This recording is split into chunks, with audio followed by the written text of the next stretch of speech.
narrative is an example of how disability is shown as a punishment and the cure of disability is shown as a reward. Again, mantra.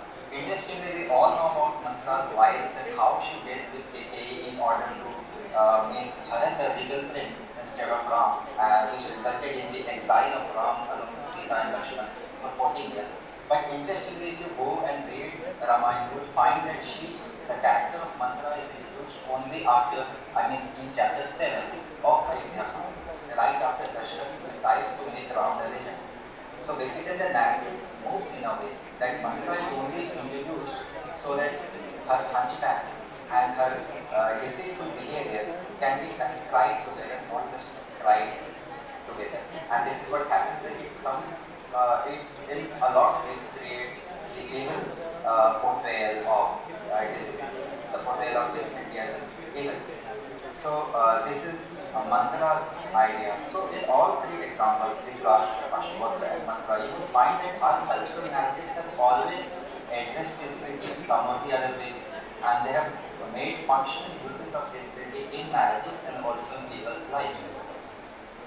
I would like to move towards the historical accounts of disability in pre-colonial India. We have foreign travelers such as Schwanza and Al-Biruni who talk about the practice of charity and welfare in Indian society. So see, the pre-colonial India did not have a human rights issue for disability as it is today, but it did have charity and welfare, and that is how the society is dealt with disability.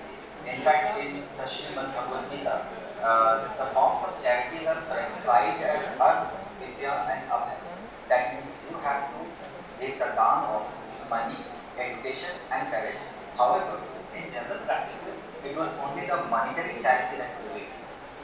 Also, when we talk about the Buddhism and Jainism era, we find that some sort of rehabilitation vocations for PWDs were advocated. In fact, Chanakya for 40 years, Arthashastra advises the administrators and teams to employ dwarfs, hunchback, and other persons with disabilities as political spies and secretaries. Also, charity in Islam has a lot of mentions in form of zakat and ruknas, and we find the historian Ramesh Sundar describing such practices during the reign of some Mughal kings. But the problem is that disability in colonial India, when the Englishmen arrived, disability becomes more about missionaries, schooling, rehabilitation, education, and medical knowledge. So before the arrival of the British, disability was more a matter of care, and later it became a matter of custody, because there were a lot of institutions that you can see.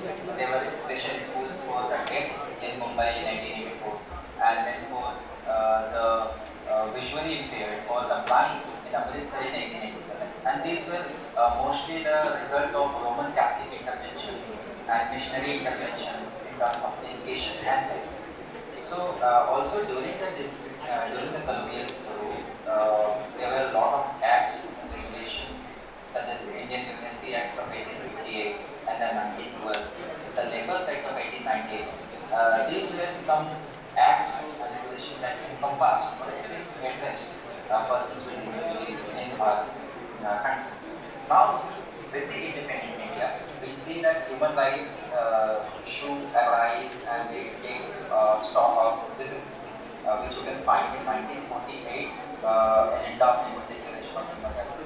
Also, the Article 15 of Indian Constitution, the second section of it, says that nobody can be subject to any disability. So, it in a way sets the tone for the non-discrimination towards persons with disabilities. Then in independent India, we have a lot of problems because we find some blind individuals establishing the National Federation of the Blind in 1970. Then India becomes a member of the UN Resolution General Assembly in 1976, and in 1977 they set up a Fox Memorandum for persons with disabilities, where for the first time 3% horizontal reservation in jobs are suggested. Now in 1981, the government of India celebrates the International Year of Disabled Persons. National Mental Health Act is passed, and then it actually repeals the was set up by the British. We also have Justice Mehrul Islam Committee's contribution in 1997, which then some of suggested the reservation in all sorts of opportunities, rights, and participation. We have some disability right to activists in the name of Javed Abidi. Javed Abidi is a popular name, and you would also find Javed Abidi Fellowship for persons with disabilities these days. So at that time, the education of students with disabilities was still under the Ministry of Social Justice and Empowerment instead of the Ministry of Education. And it was after their effort that finally, given the budget for persons with disabilities and those schools came under the Ministry of Education, and we moved towards a step ahead towards the inclusive education. We had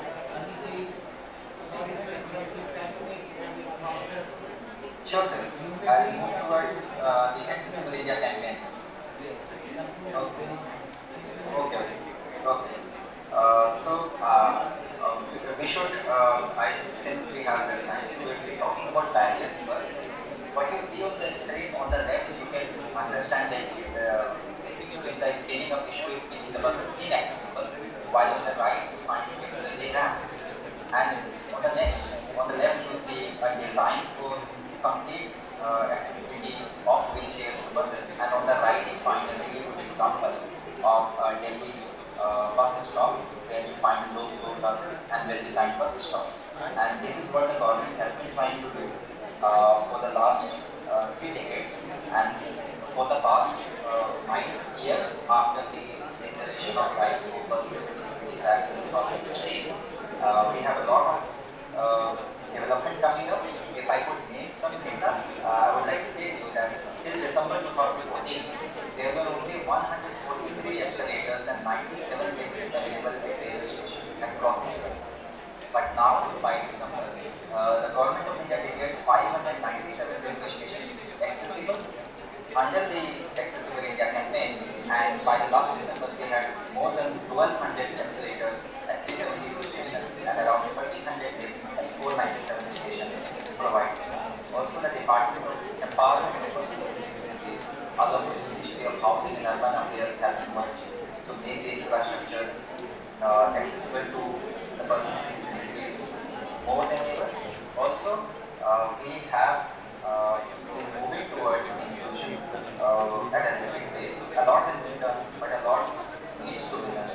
And in the end, I would like to just leave or declare with the Sugambha Bharat Abhiyan's 3 important verticals. That first, we have to get the environment accessible, then the transportation system, and in the end, the information and communication ecosystem. And the tagline for that would be, only a Sugambha Bharat is a Viksit Bharat, or only an accessible India is a developed. Thank you.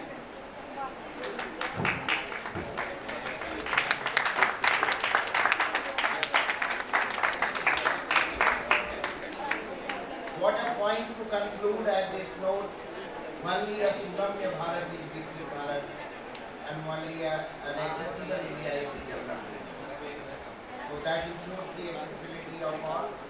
That means Sugambha for everyone, and that can be with this slogan you included, and you can say you talked about rehabilitation of those who are otherwise termed as disabled or differently able. That sense of inclusivity is highly desirable. And at this point, I extend my heartfelt thanks to Aniket. India also needs students like you and teachers like Vani Pradhan. Professor Vani Pradhan commitment, we are overwhelmed that a teacher meeting even